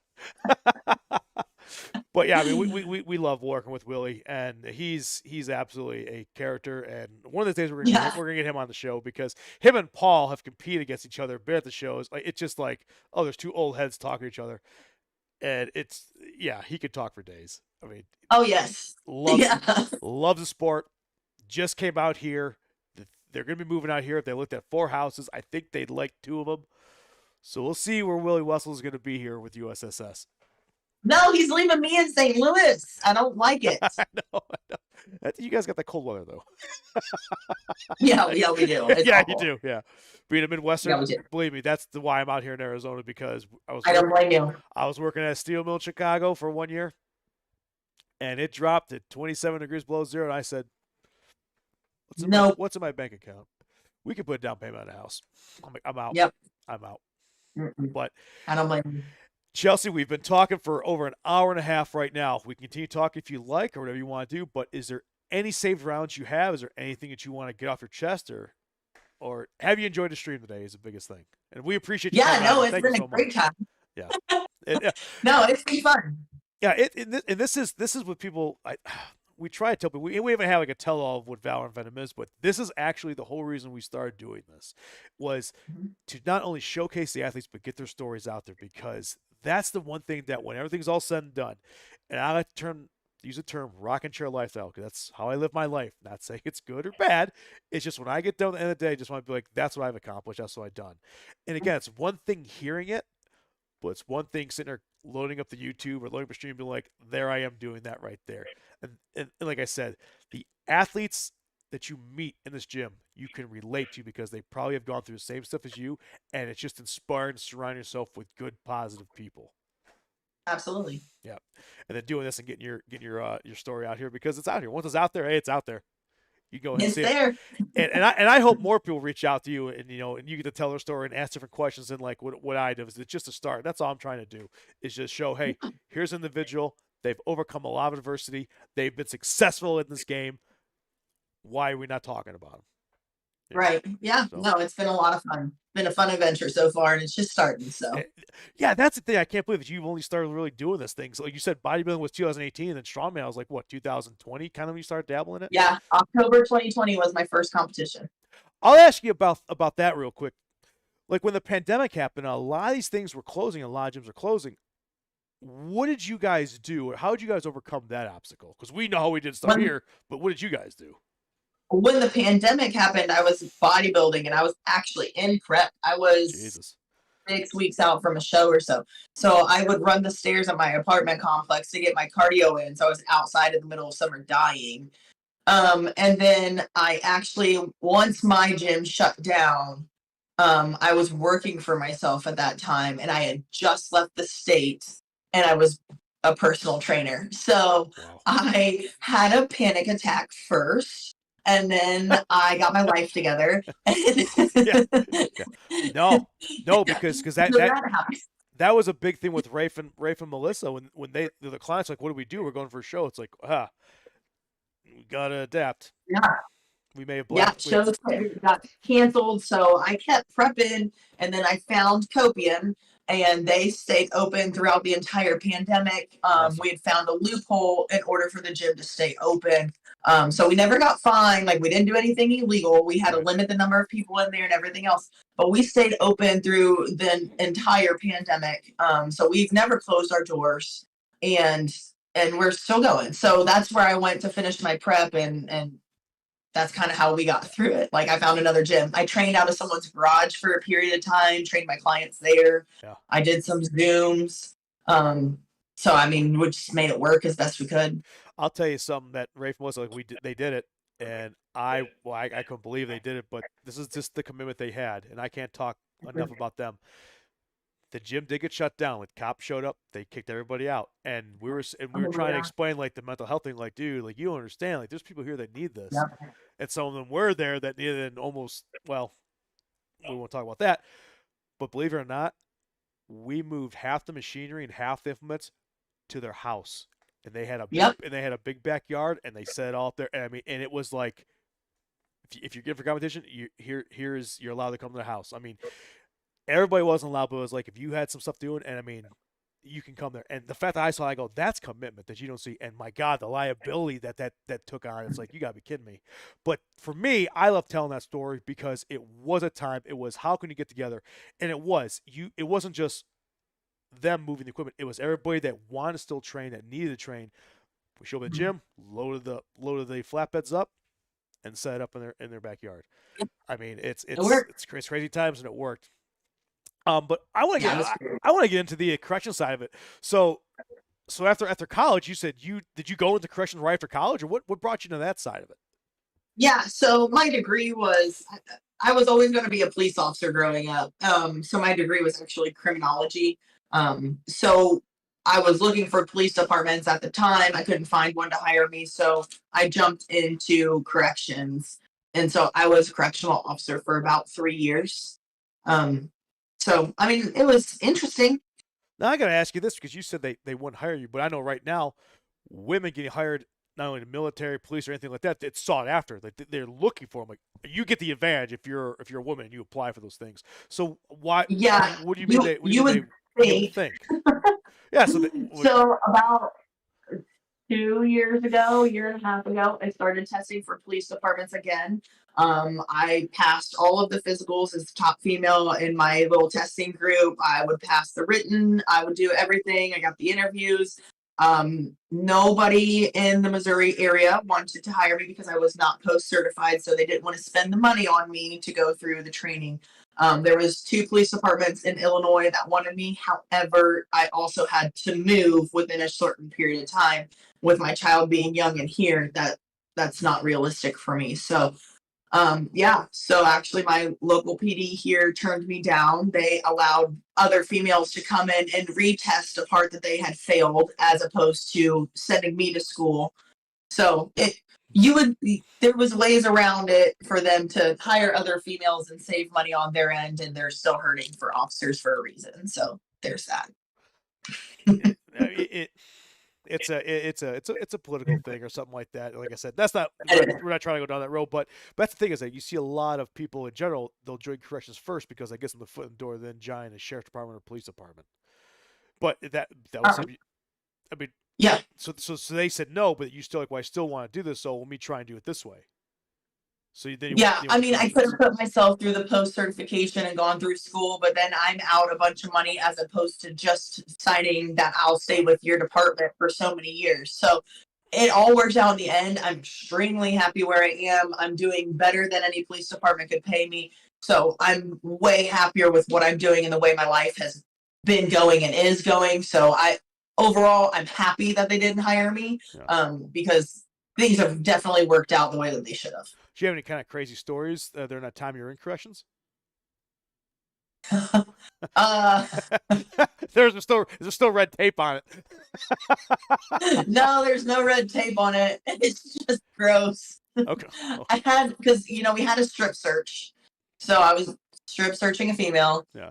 And you have to do the squat and cough to make sure they're not hiding things. So she did, and a cell phone fell out, and not like a flip phone or like a small. It was a BlackBerry cell phone, and I was like, oh my god! And it got to the point where I bagged this up, put it in evidence, wrote my little report. We actually went to court over this cell phone. So it became a thing in your life. It was the most awkward court proceedings I'd ever been a part of, and I was like, I can't believe we're fighting. Like, this is happening. Right. So yeah, that was probably one of the top stories there. and how was that in corrections? Because I know a lot of people sometimes get intimidated because you're surrounded by inmates. You're pretty much by yourself. Were you in the actual, not cell, but were you in the block by yourself, or were you at the front? Or you're never on the block by yourself. You're never on the block by yourself. Yeah, if you're ever in a pod, you always have another officer, at least one with you. Yeah. So you're never on the block by yourself. That's a huge risk. It only got intimidating at one point. I was on the top tier because we had 2 levels of inmates. So we had the top tier, and then there was cells on the bottom, and I was in the top tier of C pod at the time. And the inmates were yelling at me, and my guy running the button, he actually rolled the doors. He unlocked the doors, and the inmates came out after me and they wanted to throw me over the top tier. So I had to fight them back in their cells. That was really the only time that it really got scary for me. Besides that, it really wasn't a bad gig. I didn't mind corrections. You're basically a glorified babysitter for adults that have bad attitudes. Like, gotcha. It's not. I enjoy it. How long did you do that for? You say a couple of years, or I was there for about 3 years. 3 years, okay, gotcha. So you had some tenure there then for 3 years. Yeah. I was there for a while until the inmates started running the block, so I had to dip out for safety reasons. Gotcha. Well, I mean, that's what I like to hear. That's the personal side of the stories I like to hear, because yes, I know it's fitness and strength and all stuff, but it's like, no, it's like you do these things, and like that's part of who made you. Did you take away a lot of things from your time in corrections that like it kind of prove yourself that like, oh, I can do this, or things can get worse or things can get better? Yeah, I mean, we were in the dark all the time, so it proved to me that I could be a really angry person given an environment change. Because I was and I didn't notice it. I was just grumpy all the time. I was a lot stronger at handling like negative things said about me from inmates and things than I thought I would be. I handled that really well. I made a couple really good friends I still have to this day. So I mean, it's definitely like I could do that line of work or be a police officer or be in the corrections, somewhere. I don't really want to anymore. But if it's something that I needed to fall back on it for any reason, like it's definitely there and I would be fine. That's awesome. I mean, it is also a good thing to have like a backup plan. Not saying you need it or anything like that, but I like what you Right. said about again the mental aspect of it. It's like, hey, it is intimidating. It is kind of hard, but you know what? When you do it, you're like, oh, I can handle this. Which then you could take Yes. forward Yeah. doing anything It else. was no problem. That's awesome. That's Yep. awesome. And then obviously after that, you pretty much got into where you are now. That kind of started your journey. Yeah, no, so I was there for 3 years and then I was a social worker for 7. Really? So I worked with mental health and substance abuse. So I have numerous substance abuse credentials and things of that nature. Worked at mental health facilities, worked at some inpatient facilities, worked for the state. So I did that. I worked for DFS for a short time, worked for some investigations and stuff like that. Okay. But yeah, then I left the states and started this. Gotcha. And then was that kind of scary? Like you have a because you have a job, you have a career, like you have set income, and now you're taking a chance over like, okay, now I'm doing this. Was that kind of scary at Oh, it first? was terrifying. Okay. Yes, no, it was absolutely terrifying because I was going from a set income and for sure insurance and all of those things. And, Right. I'm a single mom to jumping to not knowing if I was going to get paid some weeks or if I was going to be able to build clientele. So Right. I ran Instacart. I worked for an in home facility for a period of time, like seeing different clients in their own houses until my clientele built to a place where I was secure enough to not have to do all of the side gigs. What's the key for someone that wants to get his strength and gets into training to kind of build like they want to do this for a career? What's the thing you got to watch out for, and what's the thing you want to kind of give them some advice to, like, hey, you got to grind it out. Like this is what's going to happen, but it's part of it. Uh, Everybody thinks clients are going to fall into their laps and that it's just going to be a really easy thing. And, oh, you just write some workouts and these clients are going to love you. And it's not that. Like, there's a lot of rapport that has to be built. There's a lot of behind the scenes. There's more than just writing a workout. There's more to gaining clientele than just making a post of, some information. Social media is huge, but it's got to be genuine. It's got to be you. It's got to be your own thing. And building clientele takes time. This is going into my 4th year of doing this, and I'm finally at a really busy place. And it's Right. like I said, it's been almost 4 years. So it takes a lot of time to when you're working for yourself, and you're not just working 40 hours. You're working at 7 o'clock on a Saturday Right. night, and when they text you at 10 o'clock because when someone has motivation to start training, you've got a really short window to finish that sale basically and clench them as a client. So you've got to be ready to go all the time. Has being a competitor yourself and being an athlete help you with your clientele? Because I know a lot of people they go into it, Absolutely. they go into it and they kind of struggle. They're like, well, I don't know what's going on. I got a little knowledge. I look good. I work out, but I'm not getting clients. It's like, well, you gotta live the lifestyle, and it is hard to do that. But like I think you just said, it does help you out. So, what's the benefits that you see in that? Just that you get your name out there, or that people say like, hey, the proof is in the pudding. Like I look like this because I train like this. So if you want to get at my level, I'll train you. Both, because I started from a place where I was over 200 pounds. I was really fluffy. I was really not in Yeah. a good place mentally or physically. And then I started it not by jumping right into being an athlete, but I started it by just walking a trail until, I couldn't afford a gym membership at the time. So that's when my parents jumped in and helped me as a Christmas present. They got me a year, membership at a gym.